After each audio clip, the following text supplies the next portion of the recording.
Taurus, hi, welcome to Mystic Queen PH. At ito ang inyong weekly reading ngayong December 9 to 15, 2024. If you're interested in private readings, meron tayong link sa description at sa pinned comment. Paka-check nyo na lang yung link kung paano mag-book for a private reading. Okay, let's see. Taurus, ano ang energies this week for you? For Taurus, December 9 to 15. Take action. Oh. So, magiging action-oriented kayo this week. Maaring marami kayong kailangan gawin, asikasuhin. Ito yung mga pinagpapaliban mo na ngayong week na to, you really need to take action. Maaring meron kang plano, meron kang mga projects, or meron kang kailangang asikasuhin. So, this week, you are going to take action. Yan. Let's see what else. So, kung kayo ay naghahanap ng sign, kung gagawin mo na ba, ayan, take action na daw. You also have rites of passage. This is about transformation. This is, maaring may magbabago sa situation ninyo. Para siyang transition din, paglipat. So, yung iba, lilipat ng bahay, lilipat ng trabaho, lilipat ng department, or even sa bahay, like maglilipat ka ng mga furnitures. So, it's like you going to be more connected to your instinct, to your higher self, at aware ka na yung mga nagbabago sa'yo ngayon is something that will develop you or bring growth, magbibigay ng pag-unlad, paglago sa buhay mo. Okay.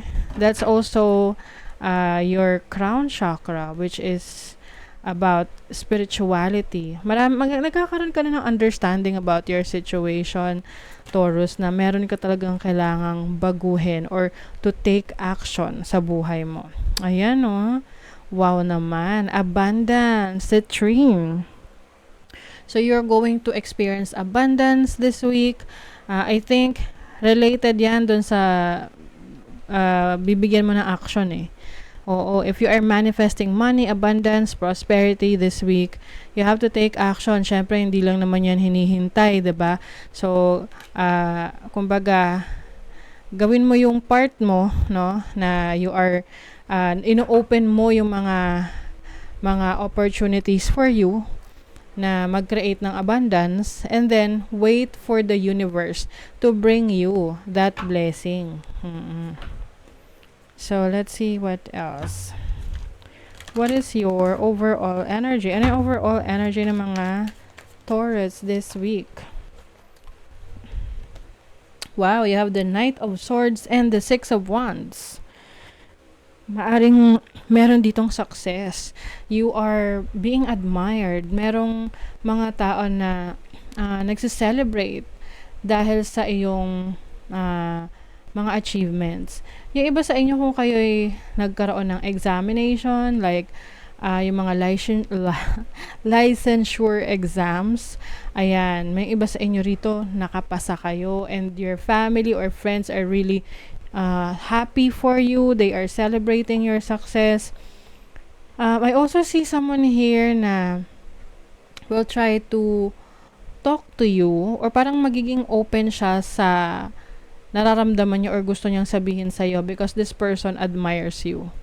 Yung parang tipong isang kaibigan mo, biglang mag-open up sa'yo na, Taurus, alam mo ba na ina-admire kita? Yung nga ganun, This can be, any gender naman yan, Gender neutral naman tayo.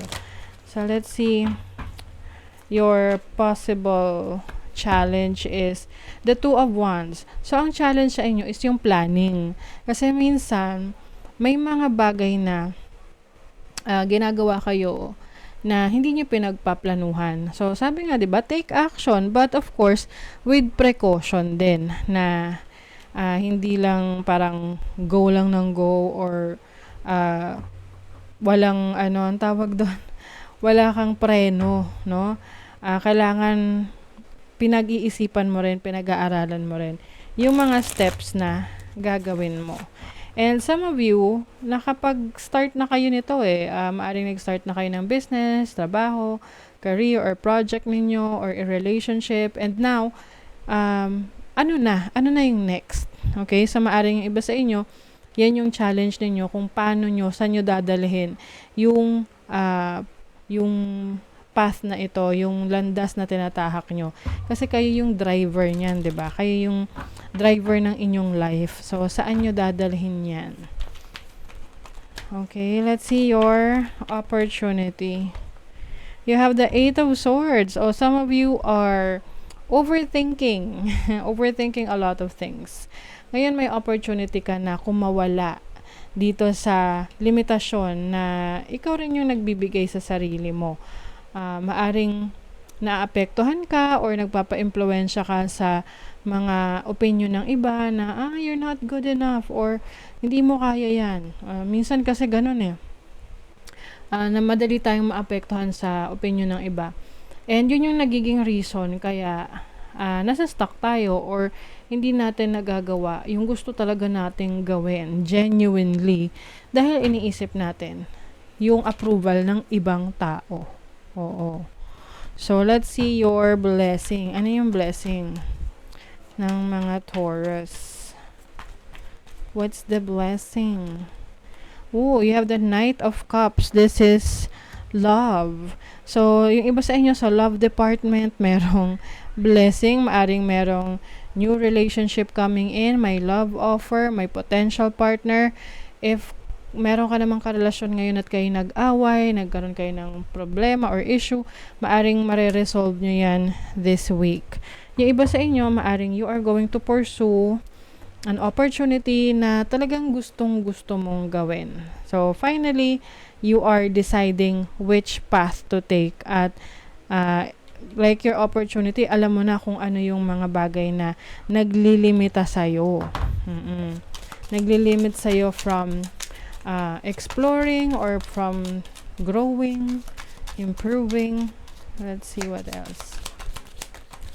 Taurus.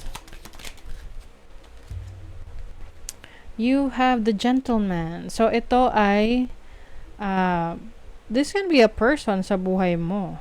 Oo. This can be an energy of a masculine energy. I think this can be the person na may romantic feelings towards you or someone who is interested in you. Or ito yung makakadeal mo ngayon if you have a business. Oh, my heart dito. Romance is in full bloom. Oh, 'di ba? Blessing. Sabi ko sa inyo kanina. If you're single, pwedeng merong potential na romantic partner na dumating sa buhay nyo that will show you the love that you need or yung love na talagang ma-appreciate mo. You also have the House.